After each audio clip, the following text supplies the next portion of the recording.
काय विचित्र आहे ही बाई नंदिनी. विचित्र नाही, भयंकर आहे ती. ती चक्क आईच्या अंगावर ओरडली. वयाचं भान नाही, नात्याचं भान नाही. एक गोष्ट मात्र आता स्पष्ट होत चालली. नंदिनीचं मानसिक संतुलन ढासळते. ते तुम्ही म्हणताय ते बरोबर आहे, पण आता या सगळ्या प्रकारामध्ये आरोहीला काय झालं असतं म्हणजे, आणि तुम्हाला काय झालं असतं तर मग केवढ्याला पडला? नाही, ते मी होऊ देणार नाही. एक मिनिट. अगं काय करतेस तू? हॅलो तन्मय. अगं हे तू आज लवकरात लवकर घरी ये. का? काय झालं? नंदिनीने पुन्हा काही? हो रे, तिच्या अरेरावीची आज हद्द झालीये. ती आज आईच्या अंगावर ओरडली. काय? नंदिनी? आणि अजून बरंच काही करून ठेवलंय तिने. म्हणजे आता तू आलास ना की आधी तिचा बंदोबस्त कर, नाहीतर मी आणि आई इथे नाही राहणार. ताई हे बघ, तू शांत हो, मी लवकर घरी येतो, मग बोलूया आपण. हा हा ठीक आहे. काय केलंस तू? हे असं तडकाफडकी का फोन केलास त्याला? कारण की त्याला कळलं पाहिजे त्याच्या मागे काय भयानक प्रकार घडतायत ते. तुला कळत नाहीये का? पण तू इथे घरी आल्यावर तू त्याला सांगू शकली असतीस ना. तिथे ऑफिस मध्ये कळवायची काय गरज होती? आता विनाकारण त्याला डोक्याला ताप. अगं नवीन नोकरी आहे त्याची, कळत कसं नाही तुला? आता दिवसभर बिचारा हेच टेन्शन घेऊन बसेल. अगं मी त्याला फोन केला कारण की नंदिनीला तन्मयचं वेड लागले, त्यामुळे त्यालाच काय तो इलाज करू दे तिचा. तन्वी, प्रत्येक गोष्टीची योग्य वेळ असते. थोडा धीर धरायचास ना. सॉरी आई, पण या नंदिनीची नाटकं आता वाढतच चालली आहेत. आणि आपण किती सहन करायचं तिला? बरोबर आहे तन्वी जे काय बोलते ते. ती नंदिनी आहे ना, ती आपली आरोही चांगली आहे ना, त्याचा गैरफायदा घेते, आणि हे मला सहन नाही होणार. हो, आता आपणच काहीतरी करून तिला धडा शिकवूया. हा, ती डोक्यावर बसायच्या तिचा काहीतरी सोक्ष मोक्ष लावूनच टाकायला पाहिजे. नाही नाही, मी बघतो काय करायचं.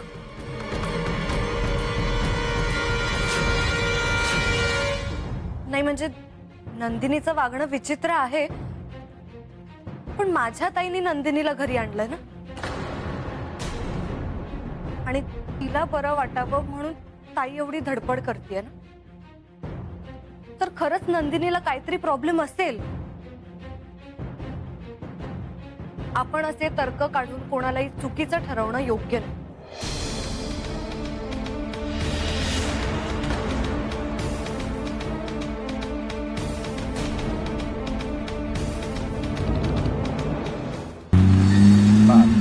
बस टेन्शन नाही, उगाच आणतो.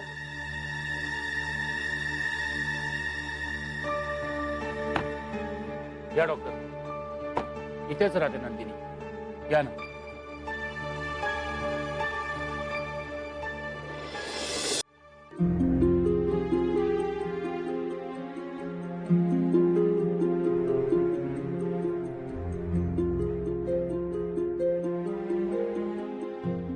डॉक्टर तुम्ही इथे? आरोही, नंदिनीचे पप्पा पण आलेत बाहेर. ठीक आहे, त्यांना बसायला सांग, आलेच मी.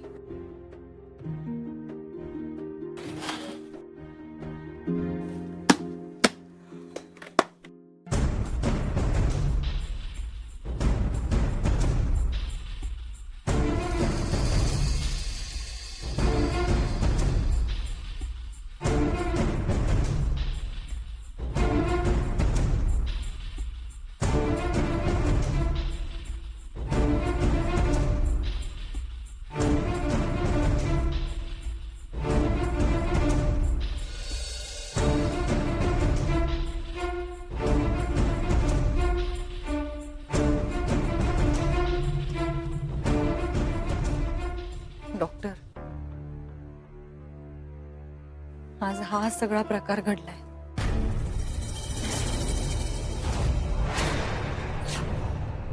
ओ माय गॉड, हे फारच रिस्की चाललंय. तन्मय, तन्मय कुठे? हॅलो नंदिनी.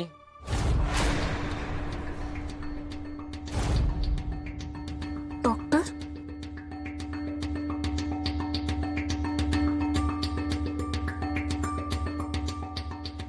तुम्ही? डॉक्टर का आले तिथे? तन्मयला बरं नाहीये का? नाही, अजिबात नाही. मी सहजच तुमच्या तब्येतीची चौकशी करायला आलो होतो. माझ्या तब्येतीला काय झालंय? माझी चौकशी कशाला? हो ना, ते आहे. तुम्ही हे का लिहून ठेवलेत? डॉक्टर, हे सगळे लोक आहेत ना, त्यांना कळतच नाही की मी तन्मयसाठी काय काय करू शकते ते. माझ्या आणि तन्मयच्या प्रेमावर यांचा विश्वासच नाहीये. माझ्या प्रेमाचा सतत अपमान करतात इथली लोक. नंदिनी, अहो तुमचा काहीतरी गैरसमज होतोय. अहो तन्मयवर तुमचं प्रेम आहे हे आता सगळ्यांना माहिती आहे. आणि म्हणूनच तर आरोही तुम्हाला इथे घेऊन आली ना. आणि तन्मय तर आता घरातच आहे. पण तुम्ही एवढ्या रागावलात कशाला? डॉक्टर, ही आरोही आहे ना, प्रत्येक वेळी मी आणि तन्मय एकटे असलो की आमच्या मध्ये येते मुद्दामून. मग तन्मयला राग येतो तिचा आणि मग तो चिडून निघून जातो. त्याचं बरोबरच आहे ना. असं कोणी सतत मध्ये मध्ये येत राहिलं तर राग नाही का येणार? सॉरी नंदिनी. हे बघ, यापुढे मी अजिबात असं काही करणार नाही. बघ हा, तर तू मला प्रॉमिस कर बघू, यापुढे तू स्वतःला अजिबात त्रास करून घेणार नाहीस. नंदिनी, अगं हे भिंतीवर हे असं सगळं लिहिण्यात किती त्रास झाला तुला. चक्कर येऊन पडलीस तू नंदिनी. आरोही, एक सांगू, यापुढे जर तू असं काही केलंस ना, तर मी तन्मयचं नाव हे असं भिंतींवर नाही लिहिणार. त्याचं नाव तुझ्या आयुष्यातून पुसून टाकेन कायमच. हे लक्षात ठेव.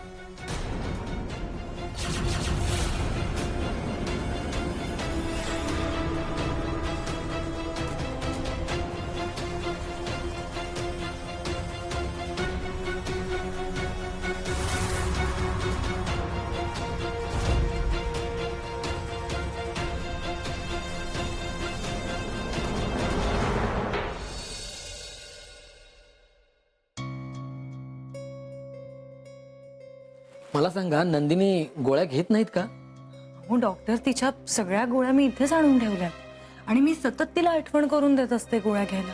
अहो पण नुसतं आठवण करून नाही जमणार. नियमितपणे गोळ्या घेतल्या जातात की नाही हे सुद्धा बघावं लागेल.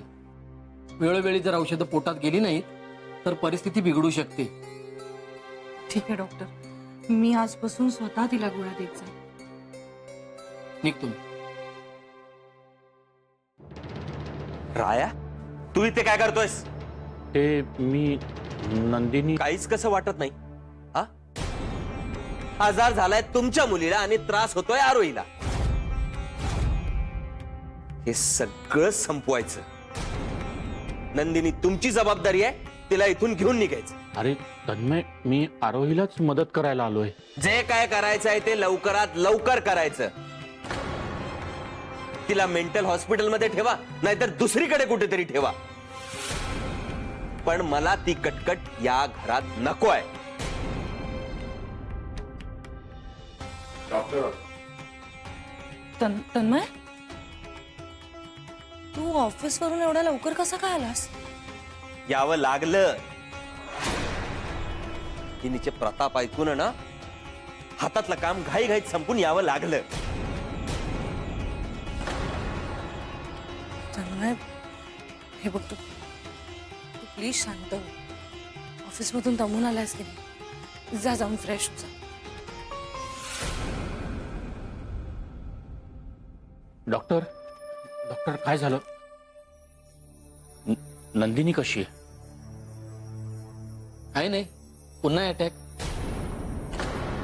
आणि त्यानंतर जे होतं ते सगळं.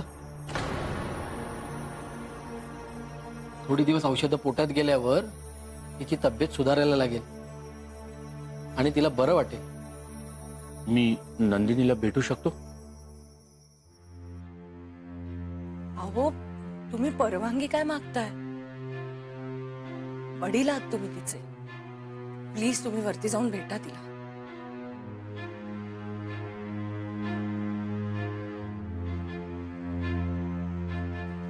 Thank you so much doctor. तुम्ही दिलेली औषधं मी आता वेळेत तिला द्यायचे. निघतो. आरोही, हे बघ, अजूनही वेळ गेलेली नाही. नंदिनीची ही नाटकं आणि किती दिवस बघत बसायची आहेत आपण? तिचे वडील आलेले आहेत, तिला तिच्या घरी पाठवून दे. आरोही, आई बरोबर म्हणते. ती नंदिनी जर या घरात राहिली ना तर घरात शांतता राहणार नाही. आपल्याला नॉर्मल आयुष्य जगायचं असेल तर तिला या घरातून जावंच लागेल. तन्मय, अरे मी आहे ना तिची काळजी घ्यायला. तू नको ना उगाच टेन्शन घेऊस. अरू, अगं त्या नंदिनीची तब्येत सावरण्यासाठी तू तुझा संसार पणाला नको लावू ना. हा, तुम्ही प्लीज काळजी करू नका. यापुढे नंदिनी अशी नाही वागणार.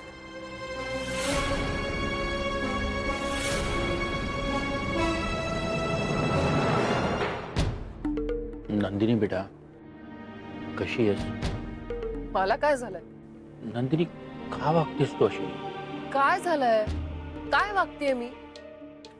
नंदिनी, पप्पा, तुम्ही ना पुन्हा पुन्हा इथे येऊन मला डिस्टर्ब करत जाऊ नका. मला माझं काम करू द्या. कसलं काम? कसलं काम म्हणजे? तुम्हाला नाही माहित मी इथे का आलीये? तन्मयसाठी. त्याची काळजी घ्यायला. त्याला काय हवंय, काय नकोय, त्याची ऑफिसला जायची तयारी, चहा, नाश्ता, जेवण सगळं सगळं बघावं लागतं मला. त्यासाठी मला इथेच राहावं लागेल ना. मला बरं नव्हतं तेव्हा इथे बसून होता दिवस रात्र माझ्या जवळ. आणि ती आरोही माझी काळजी घेत नाही ना तेव्हा तो ओरडतो तिला. काय बोलते ही? हिला इथे येऊन 24 तास सुद्धा झाले नसतील आणि ही असा विचार करते की इथे येऊन अनेक दिवस झाले. तुला वाटतंय तसं नाहीये नंदिनी. अगं, हे सगळे तुझे मनाचे खेळ आहेत. एक लक्षात ठेव, तन्मय आणि आरोही दोघही एकमेकांवरती प्रेम करतात. अगं, नवरा बायको आहेत ते आणि त्यांचं ते नातं त्यांनी मनापासून स्वीकारलंय. आता तू त्या नात्यात उगाच ढवळाढवळ करू नकोस. त्याच्या नात्याला नजर लावू नकोस. नजर तुम्ही लावताय आमच्या नात्याला. आरोही कोण आहे तुमची? कोणी नाही. पप्पा, मी मुलगी आहे तुमची. अगं नंदिनी, तू माझी मुलगी आहेस म्हणूनच तुला भेटायला आलो की. पण परक्याच्या घरी हे असं येणं मला नाही जमणार. परक्याचं घर? तुमच्या जावयाचं घर आहे ना हे? तन्मयचं पप्पा. मुळीच नाही. मी आता इथे येण्याचा प्रश्नच राहत नाही. मी आत्ता ताबडतोब माझ्याबरोबर तुला नेणार आहे. माझ्या नजरेसमोर असलीस तर तेवढीच काळजी वाटणार नाही मला. काळजी, काळजी, प्रेम हे सगळं दाखवण्याची वेळ केव्हाच निघून गेली पप्पा. तो हक्क मी त्याला दिला. आता मी परत आले तर तन्मय सोबतच. आणखीन एक गोष्ट चांगली फिट करून घ्यायची आहे डोक्यात. हे असलं काळजी बिळजीचं नाटक करून मला इकडनं नेण्याचा प्रयत्न अजिबात करायचा नाही. मी आतापर्यंत केलेल्या कामावर गोळा घाले. ते मी टेरेसवर चढले होते ना पप्पा, ते तन्मयला मिळवून सांग. पण आता तो मला मिळालाय. त्यामुळे आता पुन्हा हे असले प्रकार मी अजिबात करणार नाही. नंदिनीचं काहीच कळत नाही. गणकेत काहीतरी असंबंध बडबडते तर गणकेत नॉर्मल सुद्धा होते. तिचं वेड खरं आहे, हे नाटक. हे घे. तन्मय हं? सॉरी हा आज या सगळ्या गडबडीत ना फार काही बनवताच आलं नाही जेवणात. अगदीच 1-2 पदार्थ बनवले होते. कसं नाव रे, जेवणात किती पदार्थ होते यापेक्षा किती चविष्ट होते मी ह्याला महत्व देतो. आणि तुझ्या हातच्या चवीला मी अजून काय दाद देऊ. चला म्हणजे माझा नवरा पोटभर जेवलाय तर. पोटभर? अगं तू बाजूला होतीस म्हणून 2 गाज जास्तच गेले.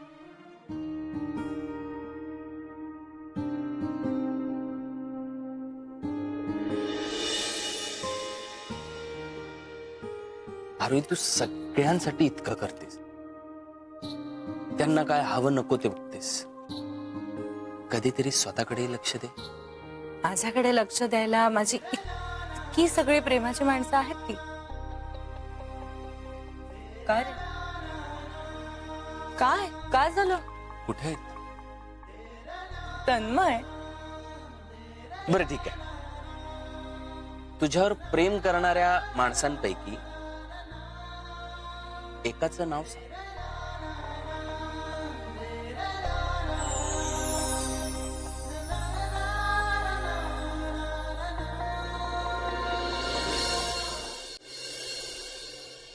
उत्तर अजूनही मिळालेलं नाही.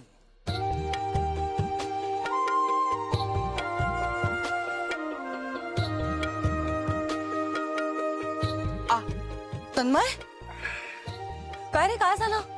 लागलं. तू ना खरंच. ओके, ह्या प्रेम करणाऱ्या माणसाला जर तुझे लाड करावेसे वाटले तर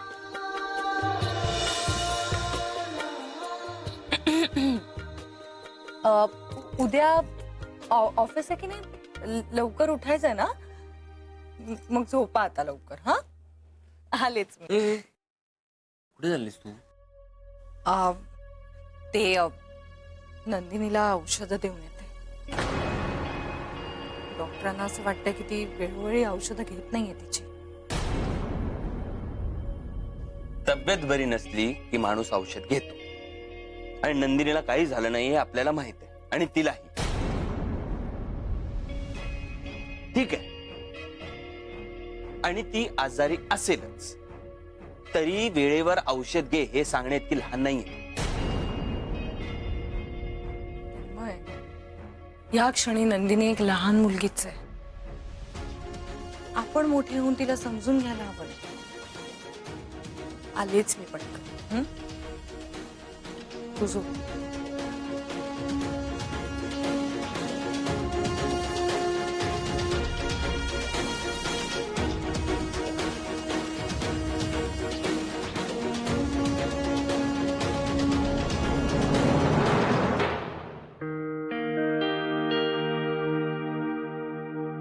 नंदिनी, अगं तू पुस्तक वाचत बसलीस. मला ना झोपच येत नव्हती. आणि हे पुस्तक एवढं छान आहे माहितीये आरोही. ह्यात एक लव्ह ट्रायंगल आहे. लेखकाने खूप छान लिहिलं. तू पण वाच नक्की. बाय द वे, इतक्या रात्री तू इथे काही काम होतं का? हो अगं, गोळ्या द्यायला आले होते तुला. मला काय झालंय? नाही नाही, झालं काहीच नाहीये तुला. तू चक्कर येऊन पडली होतीस ना, म्हणून डॉक्टरांनी गोळ्या दिल्या. हे घे आणतेच.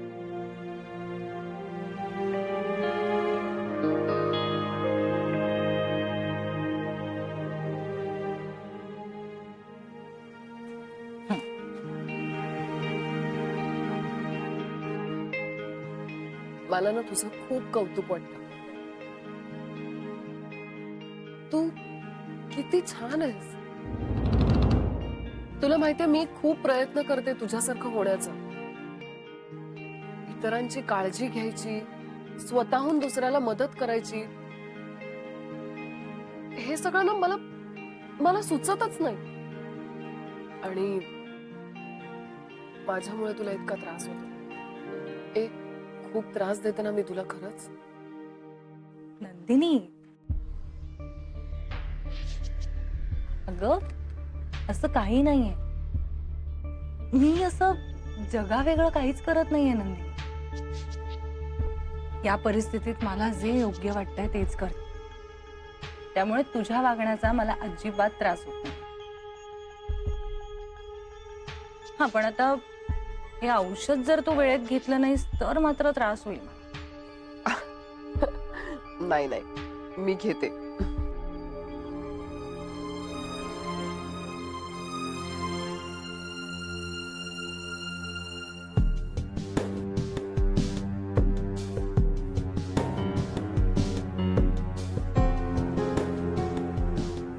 बरं नंदिनी, खूप उशीर झालाय आता. झोप हा. Good night.